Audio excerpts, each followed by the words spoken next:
আসসালামু আলাইকুম। আজকে আমরা পড়ব মনোবিজ্ঞান দ্বিতীয় পত্র, একাদশ ও দ্বাদশ শ্রেণীর জন্য।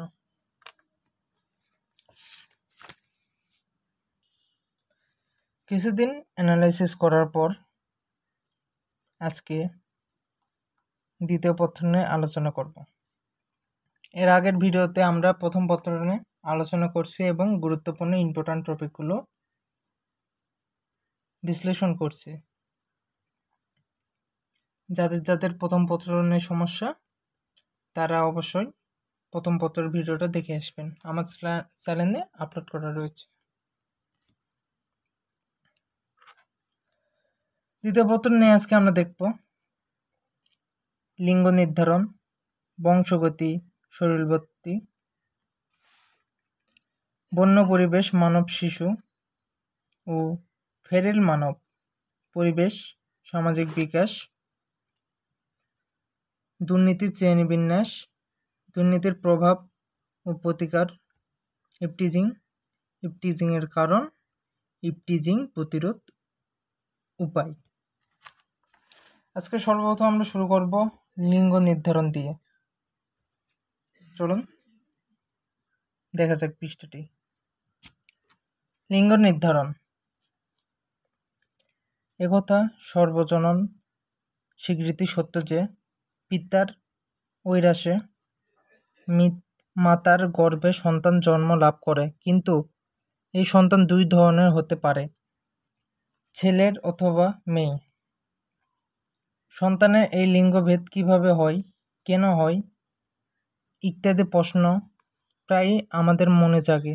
এ প্রসঙ্গে প্রথমে আমরা জানতে হবে যে কিভাবে মানব শিশু জন্মগ্রহণ করে, অর্থাৎ মানব শিশু জন্মগ্রহণ জৈবিক কলাকৌশল কি। মানব দেহের কেবল শুক্রাণু পুরুষের ক্ষেত্রে এবং ডিম্বাণু নারীর ক্ষেত্রে। কোষগুলো ছাড়া দেহের অন্য কোনো কোষ 23 জোড়া 46টি ক্রোমোসোম থাকে। এই 23 জোড়ার মধ্যে 22 জোড়া সাধারণ ক্রোমোসোম এবং অটোসোম, আর বাকি 1 জোড়া ক্রোমোসোম হলো যৌন সেক্স ক্রোমোসোম। এই যৌন ক্রোমোসোম জোড়ায় সন্তান লিঙ্গ নির্ধারণ করে থাকে। পুরুষের যৌন ক্রোমোসোম জোড়া XY ধরনের এবং নারীর যৌন ক্রোমোসোম জোড়া XX ধরনের। এখানে মনে রাখতে হবে যে Y ক্রোমোসোম X ক্রোমোসোমের চেয়ে অপেক্ষাকৃত ছোট এবং এতে অবস্থিত জিনের সংখ্যা অনেক কম। তাছাড়া Y জিনগুলো অনেকটা দুর্বল প্রকৃতির। পুরুষের জন্য XY যুক্ত ক্রোমোসোম পুরুষের লিঙ্গগত বৈশিষ্ট্য প্রকাশ করে, আবার নারীর জন্য XX যুক্ত ক্রোমোসোমটি নারীর লিঙ্গগত বৈশিষ্ট্য প্রকাশ করে। নারী ও নারীর পার্থক্য যৌন মিলনের ভ্রূণ সৃষ্টির ক্ষেত্রে নারীর দেহ এবং আশা ডিম্বাণু এই অনুপস্থিতি, এই মধ্যবর্তী 23টি ক্রোমোসোম 23তমটি হচ্ছে এই X ক্রোমোসোম। শুধু পুরুষের দেহে শুক্রাণু 23টি ক্রোমোসোম 23টি তমনু X অথবা ডিম্বাণু X ক্রোমোসোমের সাথে মিলে XX তৈরি হয়। ফলে এই সন্তান মেয়ে শিশু হিসেবে জন্মগ্রহণ করে। আবার যদি পুরুষের শুক্রাণু Y বহন করে তবে X ডিম্বাণু সাথে মিলে XY তৈরি হয়, যার ফলে সন্তান হয় ছেলে, কারণ XY ক্রোমোসোম ছেলে জন্মানোর জন্য অপরিহার্য সত্য।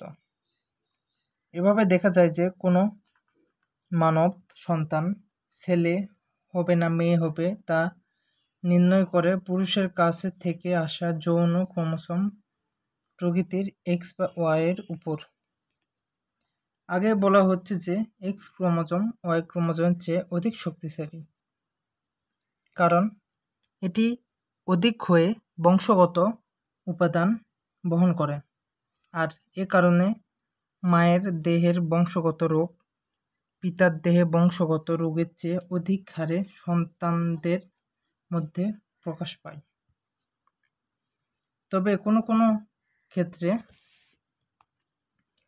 নারী ও পুরুষ নির্ধারণের জন্য যৌন ক্রোমোজোম যথাক্রমে এক্স এক্স এক্স ওয়াই না হয়ে অন্যরকম হতে পারে। এটি বাস্তব অস্বাভাবিক ধরনের, যেমন কোনো কোনো সময় যৌন ক্রোমোজোম যে কোনো একটি মাত্র উপস্থিত থাকে, এক্স বা ওয়াই। এ ধরনের অস্বাভাবিক বলে এক্ষেত্রে মেয়েলি চেহারা যৌনের বৈশিষ্ট্য পরিলক্ষিত হয়। এদের যৌন ক্রোমোজোম অবস্থা এক্স ও ধরনের হয়, আবার কোনো কোনো ক্ষেত্রে অধিক সংখ্যক এক্স ও উপস্থিতি দেখা যায়, যাকে বলি কাইনেটিক স্যাডম। এদের যৌন ক্রোমোসোম অথবা X X X X X X Y এবং ট্রিপল এক্স ওয়াই অথবা এ ধরনের মেয়েদের মতো গঠন মেয়েদের মতো। এছাড়াও অনেক সময় যৌন ক্রোমোজোম জটিলভাবে বলা যায় পুরুষাঙ্গ পুরুষ পূর্ণাঙ্গ মহিলা দেহের মাঝামাঝি অবস্থিত ক্রোমোজোম ধারা বহন করে। এদেরকে মহিলা বলা যায় না, তবুও পুরুষও বলা যায় না। এছাড়াও এদের সামাজিক উপযোগিতা হয় ভিন্ন রকমের। অপর পৃষ্ঠে দেখতে পারি যে যমজ সন্তান, টুইন্স বেবি। মানুষের জীবনে যমজ সন্তান একটি আকর্ষণীয় বিষয়। ব্যক্তিগত সামাজিক ক্ষেত্রে যমজ সন্তান যেমন একটি রহস্যজনক, তেমনি গবেষণা ক্ষেত্রে যমজ সন্তান সম্পর্কে এ ধরনের রহস্য রয়েছে। বিশেষ করে মনোবিজ্ঞানের গবেষণায় যমজ সন্তান অত্যন্ত গুরুত্বপূর্ণ। কেননা ব্যক্তির মানসিক শারীরিক বিকাশের বংশগতি ও পরিবেশের কোনটি বেশি প্রভাব রয়েছে তা গবেষণা ক্ষেত্রে যমজ সন্তানের গুরুত্ব রয়েছে। তাছাড়া ব্যক্তির ব্যক্তিত্ব বিকাশে পরিবার ও সামাজিকতার প্রভাব যাচাইকরণ ক্ষেত্রে যমজ অন্তর্ভুক্ত অত্যন্ত তাৎপর্যপূর্ণ। তবে একটি কথা মনে রাখতে হবে যে সব যমজ বংশগত অথবা একরকম নয়, অর্থাৎ বৈজ্ঞানিকভাবে বিশ্লেষণ করলে দেখা যায় যে যমজ বিভিন্ন ধরনের হতে পারে। যমজ সন্তান মূলত 3 ধরনের হয়ে থাকে, যথা অভিন্ন যমজ, ভিন্ন যমজ, যুক্ত যমজ। শুরুতে আলোচনা করব আমরা অভিন্ন যমজ নিয়ে। এই ক্ষেত্রে একই সময়ে মাতৃ গর্ভে একাধিক যমজ জন্মগ্রহণ করে। এরূপ ক্ষেত্রে সন্তান সংখ্যক সাধারণত 2টি হয়ে থাকে। এক সন্তান 2টি অবিকল একরকম হয়, অর্থাৎ দুজনের একটি লিঙ্গ হবে এবং তাদের রং, শরীর গঠন, চুল, চেহারা, আচার-আচরণ, ধরন প্রভৃতি অবিকল একই রকমের হয়ে থাকে। এদের ওজন হয় প্রায় একই ধরনের, তারা একই পরিবেশে পালিত হয়। শুধু তাই না, এদের মৌলিক ব্যক্তিত্বের মাধ্যমে ব্যাপক মিল থাকে। এদের স্বাস্থ্যগত অবস্থা, মানসিক চিন্তা প্রক্রিয়া একই রকম হয়ে থাকে। এ ধরনের যমজ সন্তানের উদ্ভব প্রক্রিয়া অন্যদের চেয়ে আলাদা, অর্থাৎ জরায়ুতে যদি একটিমাত্র ডিম্বাণু, একটিমাত্র শুক্রাণু দ্বারা নিষিক্ত হয়ে সৃষ্ট জাইগোট যদি নিষিক পরিবর্তন 60 ঘন্টার মধ্যে কোনো বিশেষ জৈবিক কারণে একাধিকভাবে বিভক্ত হয় সম্পূর্ণ আলাদাভাবে বেড়ে ওঠে, তখন সেই যমজ সন্তান জন্ম নেয়। তাদের ধরন হয় একই রকম। যেহেতু একই জাইগোট বিভক্ত হয়ে একাধিক ভ্রূণ বিকাশ লাভ করে, তাই এদের বংশগত উপাদান হয় একক। কেননা এক্ষেত্রে একক জিন সমানভাবে দ্বিবক্তভাবে হতে পারে, ফলে বংশগত উপাদানের উভয় সন্তান সমান থাকে। তাই সে কারণে এ ধরনের যমজ সন্তানের শারীরিক ও মানসিক বৈশিষ্ট্য একই হয়ে থাকে। দ্বিতীয়ত আমরা দেখব যে ভিন্ন যমজ। ভিন্ন যমজের প্রকৃতি অভিন্ন যমজের চেয়ে আলাদা হয়ে থাকে। ভিন্ন যমজের সাধারণ এক জোড়া সন্তান জন্ম নেয়, কিন্তু ভিন্ন যমজের সন্তান সংখ্যা 2-এর অধিক হয়ে থাকে। ভিন্ন যমজে একজন ছেলে ও অন্যজন মেয়ে হতে পারে। তাছাড়া এরা একই লিঙ্গের হতে পারে। ভিন্ন যমজ সন্তানের প্রধান বৈশিষ্ট্য হচ্ছে যে এরা যমজ হওয়া সত্ত্বেও এদের মধ্যে বৈশিষ্ট্যগত দিক দিয়ে তেমন কোনো মিল পাওয়া যায় না। অর্থাৎ লিঙ্গ, রং, চুল, ধরন, শারীরিক গঠন, উচ্চতা ইত্যাদি শারীরিক বৈশিষ্ট্যর দিক থেকে এরা সাধারণত আলাদা প্রকৃতির হয়। তাছাড়া মানসিক দিক থেকে এরা ভিন্ন ধরনের ব্যক্তিত্ব সম্পন্ন হয়ে থাকে। ভিন্ন যমজ এরূপ ভিন্ন বৈশিষ্ট্য থাকার কারণ হচ্ছে যে কোনো ব্যক্তিগত উপাদান আলাদা, কেননা এরা ভিন্ন ভিন্ন ডিম্বাণু ও শুক্রাণু মিলিয়ে সৃষ্টি ভিন্ন ভিন্ন জাইগোট থেকে জন্ম নেয়। অন্যদিকে অভিন্ন যমজের সাথে একটি ডিম্বাণু শুক্রাণু থেকে প্রাপ্ত বংশগত বৈশিষ্ট্য ফলে দেখা যায় ভিন্ন যমজের বংশগত মৌলিক উপাদান ক্রোমোসোম সম্পূর্ণ ভিন্ন প্রকৃতির। তাই এদের মধ্যে আলাদা ধরনের বৈশিষ্ট্য প্রকাশিত হয়। আর সে কারণে এ ধরনের যমজদের একজন রং ফর্সা, অন্যজন কালো, একজন লম্বা, অন্যজন বেঁটে ইত্যাদি রকম হয়ে থাকে। সাধারণত বিভিন্ন হরমোনজনিত কারণে একাধিক ডিম্বাণু একই সাথে পরিপাক্য লাভ করে, সেগুলো ভিন্ন ভিন্ন শুক্রাণু দ্বারা নিষিক্ত হয়, আর তাই একাধিক ভ্রূণ বিকাশ লাভ করতে থাকে এবং একাধিক সন্তান জন্ম নেয়। এখন আমরা দেখব যুক্ত যমজ। এই ধরনের যমজ খুব বেশি একটি দেখা যায় না। এছাড়াও এই ধরনের যমজ এতই অস্বাভাবিক, এরা জন্মের প্রথম দিনেই মারা যায়। এ ধরনের যমজের উৎপত্তি হয় অভিন্ন যমজ হতে একইভাবে একটি ডিম্বাণু ও একটি শুক্রাণু মিলনের ফলে সৃষ্টি জাইগোট কোনো জৈবিক কারণে নিষ্ক্রিয় পরিবর্তী 60 ঘন্টার মধ্যে দুভাগে অসম্পূর্ণভাবে বিভক্ত হয়ে সেই অসম্পূর্ণ বিভক্ত অবস্থায় বেড়ে ওঠে যুক্তদেহ যমজ সন্তান জন্ম নেয়। এদের শরীর একে অপরের সাথে কোনো কোনো স্থানে আটকানো থাকে। 2003 সালের জুলাই মাসের প্রথম দিকে এইরূপ একটি